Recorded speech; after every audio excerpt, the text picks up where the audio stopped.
Greetings, Hope Church family. It's been well said that crisis doesn't just build character, but it reveals it.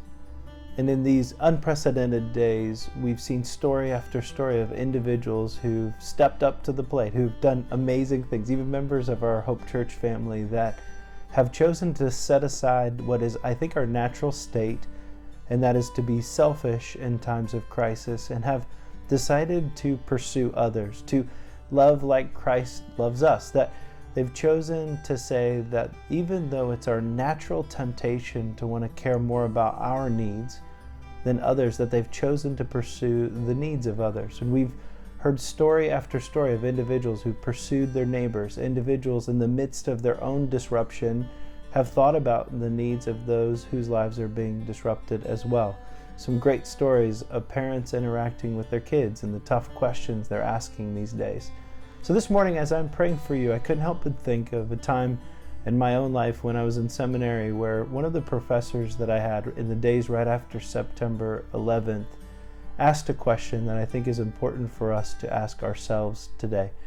And in those days, for those of you who are living in that time or remember the days after September 11th, there was a lot of talk in our country about retaliation, a lot of talk about the economy being a mess, a lot of talk of how we're going to respond. And it was a time where it was easy to kind of get caught up in kind of this repaying evil for evil thing. And one of the things that struck me during that time was a question that my professor asked, Bob Pine.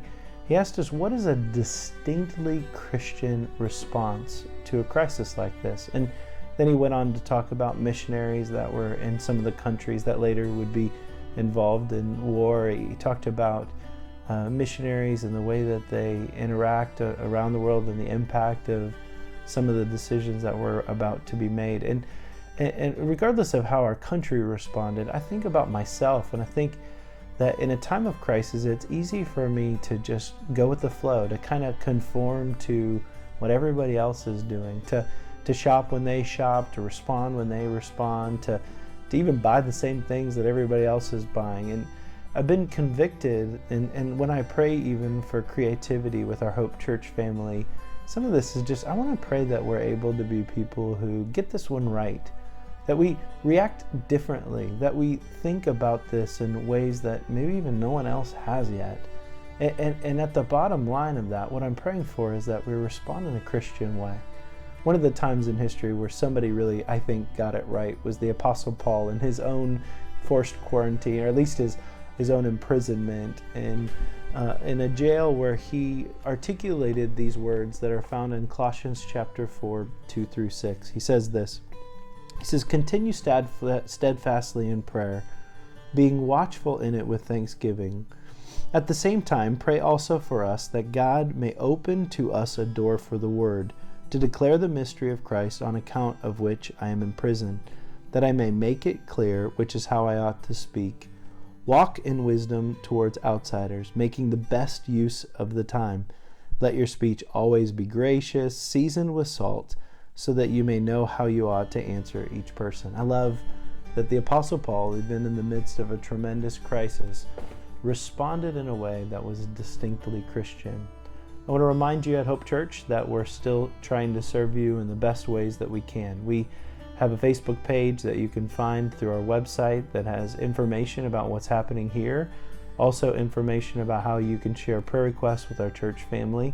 If you get a chance, a week on Wednesday night, this following week, we're going to do a digital prayer meeting that's going to start at 6:30. And we'd love to invite you to join us online. You can find out more information about that on our website. But one thing that is for sure is that even in the midst of everything that requires us to have courage and compassion that surrounds us, that in the midst of everything that's being unsettled and inconsistent, the one thing we know for sure is our God is the same yesterday, today, and forever. He hasn't forgotten you, and that He's still working in and through your life. So I'm praying this morning that the Lord would remind you what it means to respond in a distinctly Christian way. Thanks for joining me.